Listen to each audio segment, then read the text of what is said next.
Hey, this is Mark Henry, author of Dancing with Energy, Healing, Magic, and Mysticism. And I want to talk to you today about a specific subject that I've been thinking about. So I want to provide a short video on the subject of the dangers of accidentally capturing a spirit's attention. So this is sometimes called spirit backlash or occult backlash when it happens to occur with a negative end.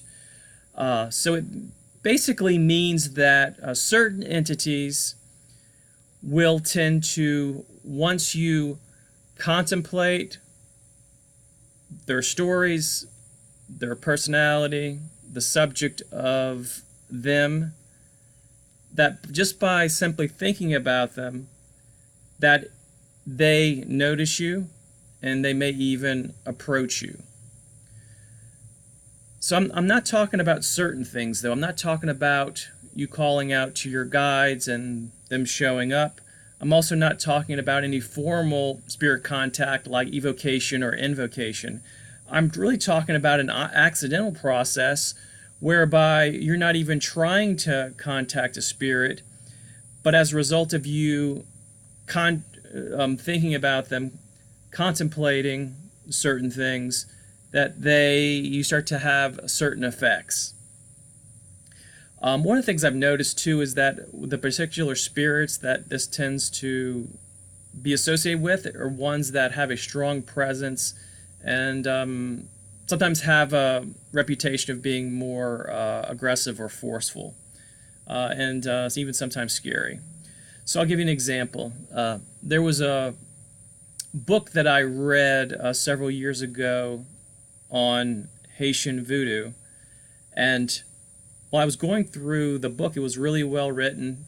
I was really getting really wrapped up in the book, and it was really fascinating to me. So I started to talk to other people who were interested in the same thing, and I started to we started having conversations back and forth about some of the stories. And as a result of that, I started to have dreams where these presences were actually communicating with me.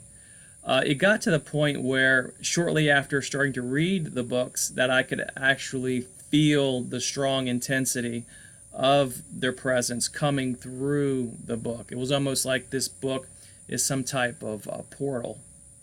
And I realized that certain books can do that. Certain books that you can create that are of magic and are actually magical tools. And I did a video about that, but that wasn't specific. These are just regular published books. So the reading of the book and contemplating these particular spirits drew them closer to me.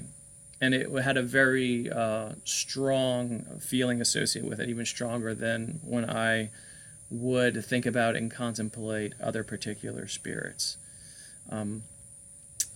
There is an author, Nick Redfern, who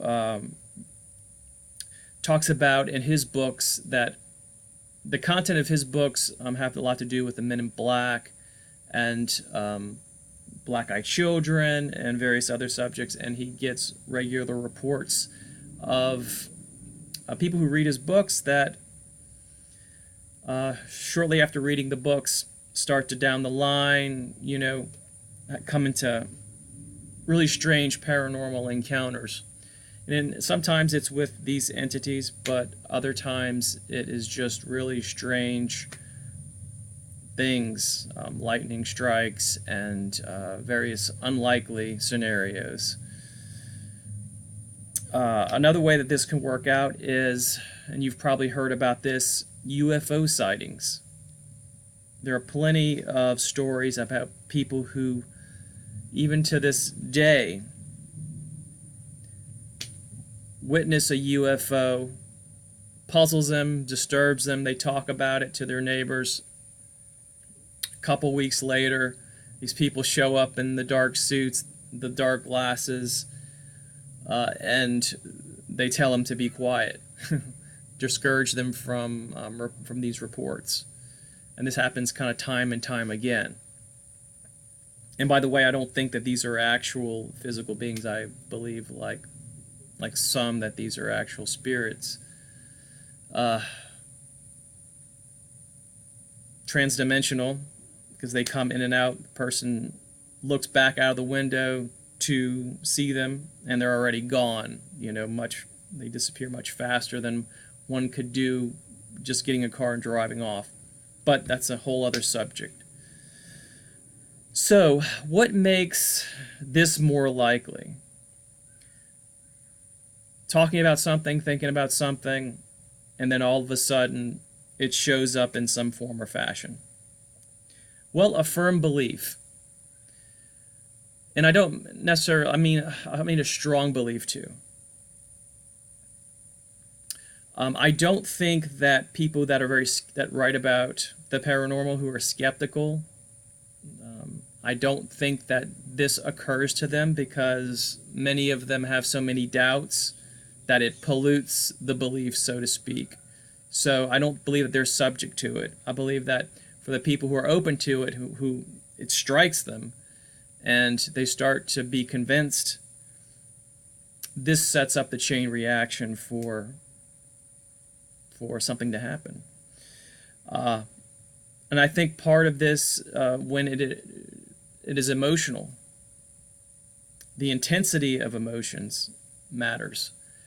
Specifically in one context, if you have strong emotions of sexual desire, anger, sadness, so-called lower chakra type of emotions, that is a signal out to lower vibrational spirits, which I would not in the same category as we've been talking about, but more like predatory spirits who would be attracted to that energy and could possibly try to feed on those emotions by attaching itself to your energy field. So that's another way, in another context, that this could work. Also, the spiritual practice of the person.